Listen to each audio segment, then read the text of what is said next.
दोस्तों आज हम बात करने वाले हैं कि मेरा मोटरसाइकिल का लाइसेंस बना हुआ है और मुझे उसमें फोर व्हीलर का लाइसेंस ऐड करना है। यानी मैं अब मोटरसाइकिल अभी चला पा रहा हूँ लेकिन मैं फोर व्हीलर नहीं चला पा रहा हूँ, तो इसके लिए मुझे लाइसेंस में इंडोर्समेंट का केस है ये। तो इस कंडीशन में हमें क्या करना होता है कि सबसे पहले हमें कोई भी लाइसेंस जब भी हम बनाते हैं तो सबसे पहले हमें लर्निंग लाइसेंस ही बनाना होता है। तो सबसे पहले मैं फोर व्हीलर का लर्निंग लाइसेंस बनाऊंगा और इस लाइसेंस के थ्रू ही बनेगा। तो इसके लिए डॉक्यूमेंट की क्या जरूरत होगी, तो इसके लिए सबसे पहले मेरे पास आधार कार्ड होना चाहिए। दूसरा मेरा पुराना डीएल जो मेरा मोटरसाइकिल का बना हुआ है वो होना चाहिए। और तीसरा मेरा लर्निंग लाइसेंस होना चाहिए बनाना है। और लर्निंग लाइसेंस बन जाने के बाद की प्रोसेस को हम डिस्कस करने वाले हैं कि लर्निंग लाइसेंस बन गया है और उसके बाद इंडोर्समेंट कैसे करना है। तो दोस्तों चलते हैं डेस्कटॉप स्क्रीन पर, स्टेप बाय स्टेप मैं सारी चीजें आपके साथ डिस्कस करने वाला हूं। तो वीडियो को स्किप ना करें और मेरे साथ बने रहें। दोस्तों ड्राइविंग लाइसेंस आज हम बनाने जा रहे हैं, जिसमें हम मोटरसाइकिल की ड्राइविंग लाइसेंस में फोर व्हीलर का ड्राइविंग लाइसेंस ऐड करने वाले हैं। तो सबसे पहले हमें क्रोम ब्राउजर को ओपन करना होगा।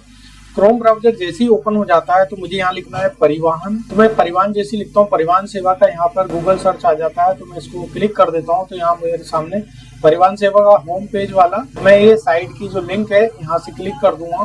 तो मैं परिवहन सेवा की जैसे ही मैं क्लिक करता हूँ तो मेरे सामने कुछ इस टाइप का इंटरफेस आ जाता है। अब मैं चूंकि ड्राइविंग लाइसेंस से रिलेटेड काम करने वाला हूँ, तो यहाँ जो पहला वाला ऑप्शन दिया हुआ है ड्राइवर्स लर्नर लाइसेंस, तो ये मोर लिखा है। मैं जैसे मोर पर क्लिक करता हूँ मैं सारथी परिवहन की वेबसाइट की ओर डायरेक्ट हो जाता हूँ। तो यहाँ पर मुझे स्टेट को सिलेक्ट करना होगा। तो मैं उत्तर प्रदेश से बिलोंग करता हूँ, तो उत्तर प्रदेश को मैं सिलेक्ट कर लेता हूँ। आप जिस भी स्टेट से बिलोंग करते हैं आप उसे सिलेक्ट कर लें। तो मैं जैसे ही स्टेट को सिलेक्ट करता हूँ तो मैं सारथी परिवहन की ऑफिशियल वेबसाइट पर आ जाता हूँ और इस टाइप का कुछ पॉपअप आ जाता है। मैं इसको यहाँ पे स्किप कर दूंगा। अब मुझे यहाँ पर जो दूसरा वाला ऑप्शन दिया हुआ है ड्राइविंग लाइसेंस, इसमें जो सर्विस ऑन डीएल का जो दूसरा ऑप्शन दिया हुआ है, मुझे इस पर मैं जैसे इस पर क्लिक करता हूं तो मेरे सामने फ्लोर प्लान आ जाता है कि स्टेप बाय स्टेप मुझे क्या क्या करना है। तो ये 7 स्टेप में सारा प्रोसेस दी हुई है। तो मैं यहाँ कंटिन्यू कर देता हूँ। मैं जैसे ही कंटिन्यू करता हूँ तो इंटरफेस फिर से चेंज हो जाता है। अब मुझे यहाँ पर डीएल नंबर जो मोटरसाइकिल वाला बना हुआ है वो डीएल नंबर मुझे यहाँ पर भरना होगा। उसके बाद डेट ऑफ बर्थ यहाँ भरना होगी और कैप्चा यहाँ डालकर मुझे गेट डीएल डिटेल्स पर क्लिक कर दूंगा। तो दोस्तों जैसे ही मैं गेट डीएल डिटेल्स पर क्लिक करता हूँ तो मेरे सामने जो भी ड्राइविंग लाइसेंस की डिटेल है वो मेरे सामने ओपन हो जाती है और मुझे यहाँ सारा डिटेल अपनी चेक करना है। उसके बाद यहाँ पर आरटीओ वगैरह शो कर रहा है। उसके बाद confirm the above driving licence detail are mine, अगर ये ड्राइविंग लाइसेंस की डिटेल मेरी है तो मैं यहाँ यस कर दूंगा। उसके बाद यहाँ जो भी मेरा आरटीओ है उसका पिन कोड यहाँ डाल दूंगा। जैसे ही पिन कोड डालता हूँ तो आरटीओ यहाँ पर ऑटोमेटिक सिलेक्ट हो जाता है। अब मैं यहाँ पर प्रोसीड कर दूंगा। जैसे ही मैं प्रोसीड करता हूँ तो मेरे सामने एड्रेस की डिटेल, मेरा मोबाइल नंबर यहाँ पर शो कर रहा है। अगर ये डिटेल सही है तो इसको एज इट इज बने रहने देंगे। मेल आईडी चाहे तो यहाँ भर सकते हैं, ऑप्शनल है। ब्लड ग्रुप आपका यहाँ पर अगर पता है तो भर सकते हैं, अगर पता नहीं है तो इसको अननोन सिलेक्ट कर लेंगे यहाँ पर और कंफर्म कर देंगे। कंफर्म करने के बाद इस टाइप का कुछ पॉपअप आ जाता है और यहाँ पर एड्रेस शो कर रहा है कि आपका जो ड्राइविंग लाइसेंस है इसे एड्रेस पर डिलीवर्ड होगा। तो मैं यहाँ ओके कर दूंगा। मैं जैसे ओके करता हूँ तो इसमें शो कर रहा है कि हम क्या करने वाले हैं। तो मैं एडिशनल इंडोर्समेंट ऑफ डीएल करने वाला हूँ, क्योंकि इसमें टू व्हीलर का लाइसेंस बना हुआ है तो इसमें मैं फोर व्हीलर ऐड कर रहा हूँ और इसको मैं प्रोसीड कर दूंगा। जैसे ही मैं प्रोसीड करता हूँ कुछ इस टाइप का इंटरफेस मेरे सामने ओपन हो जाता है और मेरे ड्राइविंग लाइसेंस की डिटेल इसमें शो कर रही है। MCWG का मतलब होता है मोटरसाइकिल विद गियर। अब यहाँ पर मुझे शो कर रहा है मेरा लर्निंग लाइसेंस नंबर जो LMB का बना हुआ है। तो इसको मैं ओके यहाँ टिक कर दूंगा और यहाँ पर मैं कंफर्म कर दूंगा। जैसे ही मैं कंफर्म करता हूँ तो इंटरफेस फिर से चेंज हो जाएगा और यहाँ डेटा एक्सेप्टेड सक्सेसफुली का मैसेज यहाँ पर शो करने लग जाता है। अब मुझे यहाँ पर सेल्फ डिक्लेरेशन को भरना होता है। तो मैं सेल्फ डिक्लेरेशन पे क्लिक कर दूंगा तो मेरे पास सामने सेल्फ डिक्लेरेशन वाला पेज ओपन हो जाता है। अब सेल्फ डिक्लेरेशन जो भरते वक्त आपको ध्यान रखना है कि इस पेज को सिर्फ दूसरे नंबर का जो ऑप्शन होता है उसको यस करना होता है, बाकी सभी जगह पर नो करना होता है। सारी जगह पर नो कर दूंगा और ये डिक्लेयर करने के बाद सबमिट कर दूंगा। तो यहाँ ओके करूंगा मैं। उसके बाद यहाँ पर बैक कर दूंगा। अब मेरा सेल्फ डिक्लेरेशन वाला पेज भर चुका है। उसके बाद यहाँ जितना भी डिक्लेरेशन दिया है इसको मुझे सब पर टिक करना होगा। टिक करने के बाद यहाँ ऑर्गन डोनेट का ऑप्शन है तो इसको मैं नो ही बना रहने देता हूँ। उसके बाद मुझे कैप्चा यहाँ फिल करना होगा। कैप्चा फिल करने के बाद मुझे यहाँ सबमिट करना होगा और यहाँ ओके कर दूंगा। मेरे सामने कॉन्ग्रेचुलेशन का पॉप आ जाता है। मेरी एप्लीकेशन जो है वो एक्सेप्ट हो गई है, एप्लीकेशन एक्सेप्ट हो गई है, तो मैं यहाँ ओके कर दूंगा। अब मेरे यहाँ पर एप्लीकेशन नंबर और डेट ऑफ बर्थ सारी डिटेल यहाँ शो कर रही है। मेरी एप्लीकेशन नंबर जनरेट हो चुका है। तो अब मैं इस एप्लीकेशन नंबर को नोट डाउन कर लूंगा। इस एप्लीकेशन नंबर को इसलिए नोट डाउन कर लिया जाता है क्योंकि कभी कभी सर्वर डाउन होने के कारण ये एकदम से गायब हो जाता है। अगर गायब हो जाएगा तो आपके पास डिटेल अगर होगी नहीं तो पेज ओपन कैसे करेंगे आप, इसलिए इसको नोट डाउन करना बहुत जरूरी है। दोस्तों इसको मैं नेक्स्ट कर दूंगा। यहाँ पर नेक्स्ट करने के बाद यहाँ पर एप्लीकेशन स्टेटस वाला ऑप्शन आ जाता है, तो मुझे यहाँ कैप्चा भरना होगा। अब कैप्चा भर के मैं यहाँ सबमिट कर दूंगा तो मेरा पेज फिर से एप्लीकेशन नंबर के साथ ओपन हो जाता है और कुछ इस टाइप का इंटरफेस आपके सामने शो करेगा। अब मेरी पहली स्टेप जो है सर्विस ऑन डीएल यहाँ कंप्लीट हो चुकी है। अब मैं दूसरी स्टेप पर आ गया हूँ, अपलोड डॉक्यूमेंट्स वाले ऑप्शन पर आ गया हूँ। तो मुझे यहाँ पर डॉक्यूमेंट को अपलोड करना होगा, तो मैं यहाँ प्रोसीड कर देता हूँ और मैं यहाँ ओके कर दूंगा। मैं जैसे प्रोसीड करता हूँ तो मुझे डॉक्यूमेंट अपलोड करने वाले सेक्शन पर आ जाता हूँ। मैं यहाँ पर देखता हूँ तो मुझे एड्रेस प्रूफ सबसे पहले डाउनलोड करना है, एड्रेस प्रूफ को अपलोड करना है। तो सबसे पहले मैं एड्रेस प्रूफ को यहाँ सिलेक्ट कर लूंगा। एड्रेस प्रूफ के रूप में मैं आधार कार्ड को यहाँ पर सिलेक्ट कर लेता हूँ। यहाँ चूज फाइल पर जब हम जाते हैं तो चूज फाइल से यहाँ मैंने आधार कार्ड को सिलेक्ट कर लिया है, मैं अपलोड कर दूंगा और यहाँ कंफर्मेशन मांगेगा मुझे, तो यहाँ मैं कंफर्म कर देता हूँ। डॉक्यूमेंट जो भी अपलोड करना है आपको वो सेल्फ अटेस्टेड होना चाहिए, यानी सारे डॉक्यूमेंट पर आपकी साइन होना चाहिए। मेरा एक डॉक्यूमेंट अपलोड हो चुका है, मुझे लर्नर लाइसेंस को अपलोड करना है और कंफर्म कर दूंगा। मेरे दो डॉक्यूमेंट यहाँ पर अपलोड हो चुके हैं। अब तीसरा डॉक्यूमेंट मुझे ड्राइविंग लाइसेंस मेरा जो मोटरसाइकिल वाला है उसको अपलोड करना है, अपलोड कर दूंगा मैं यहाँ पर और कंफर्म कर दूंगा। मेरे तीनों डॉक्यूमेंट यहाँ पर अपलोड हो चुके हैं। देखिए यहाँ आधार कार्ड अपलोड हो चुका है, यहाँ लर्नर लाइसेंस अपलोड हो चुका है और यहाँ ड्राइविंग लाइसेंस अपलोड हो चुका है। इसको मैं देख सकते हैं यहाँ से।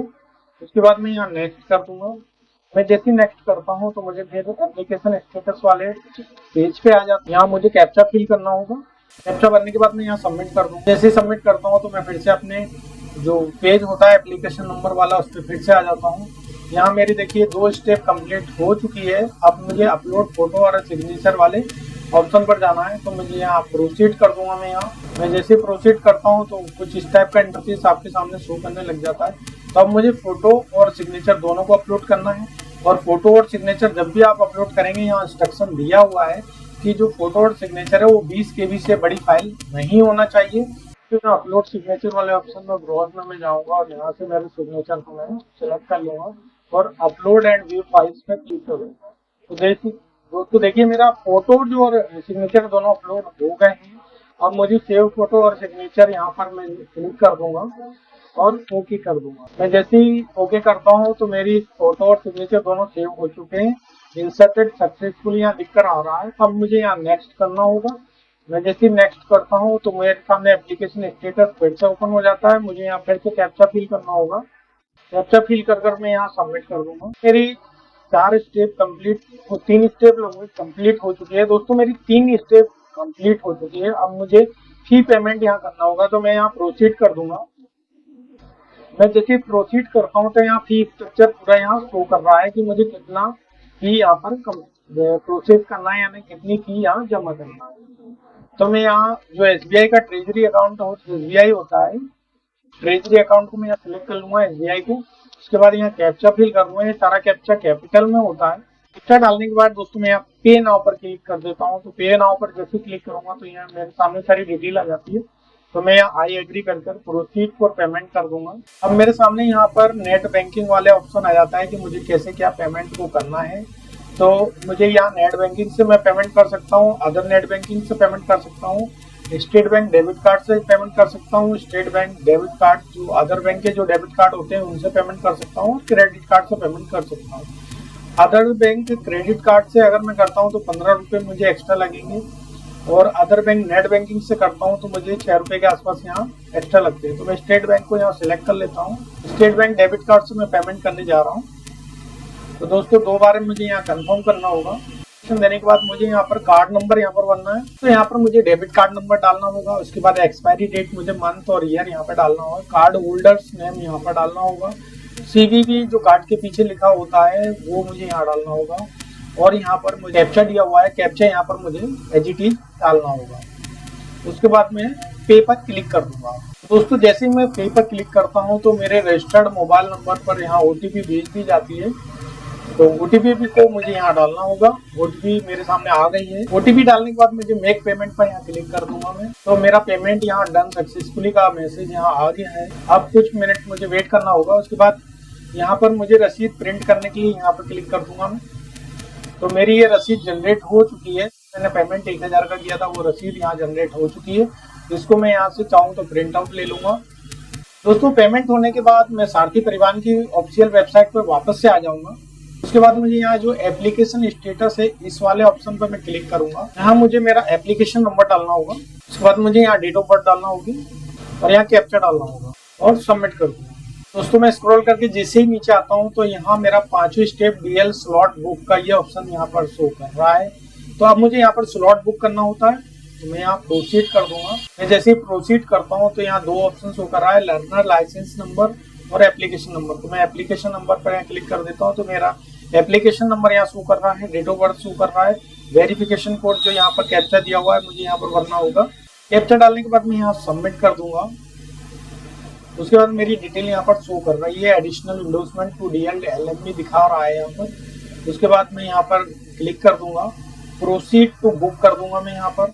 जैसे प्रोसीड टू बुक करता हूँ तो मेरे सामने कैलेंडर ओपन हो जाता है और जो भी डेट्स यहाँ पर अपडेट होगी वो ग्रीन कलर से यहाँ पर शो करेगी। तो मैं आज की डेट में ही स्लॉट लगाने वाला हूँ। और देखिए red colour no slots available होते हैं और जो ब्लू कलर है वो हॉलीडे होते हैं। तो मैं इसको सिलेक्ट कर लूंगा। जैसे इसको सिलेक्ट करता हूँ तो टाइम स्लॉट्स वाला यहाँ ऑप्शन आ जाता है। तो मैं यहाँ टाइम स्लॉट लगा देता हूँ यहाँ। उसके बाद बुक स्लॉट पर यहाँ क्लिक कर दूंगा। तो दोस्तों जैसे मैं ओटीपी डालता हूँ तो मेरे सामने ये मेरी पूरी डिटेल आ चुकी है। टाइम और डेट सारा शो कर रहा है। Confirm to book slot book पर मैं फिर से क्लिक कर दूंगा। तो मेरा स्लॉट जो है यहाँ पर बुक हो चुका है। मैं इसका एक प्रिंट आउट ले लूंगा यहाँ पर। तो दोस्तों अब मेरा स्लॉट भी लग चुका है और मेरी फीस भी कट गई है। तो इसका प्रिंट आउट लेने के बाद सारे डॉक्यूमेंट्स की हार्ड कॉपी लेकर मुझे आरटीओ पर विजिट करना होता है। और आरटीओ में जैसे ही मैं विजिट करूंगा तो मुझे 4 व्हीलर को वहां चलाकर दिखाना होगा, क्योंकि ये मोटरसाइकिल में 4 व्हीलर का लाइसेंस ऐड हो रहा है। तो मुझे आरटीओ विजिट करना पड़ेगा। तो दोस्तों स्टेप बाय स्टेप मैंने सारी चीजें आपको बताई हैं। अगर मेरे बताने का तरीका आपको अच्छा लगता है और इसी प्रकार के वीडियो अगर आप देखना चाहते हैं और मेरे चैनल पर पहली बार आए हैं तो मेरे चैनल को सब्सक्राइब जरूर करें और बेल आइकन को प्रेस करना ना भूलें। और दोस्तों मेरे बताने का अगर तरीका अच्छा लगता है तो एक लाइक तो बनता है। Thank you so much.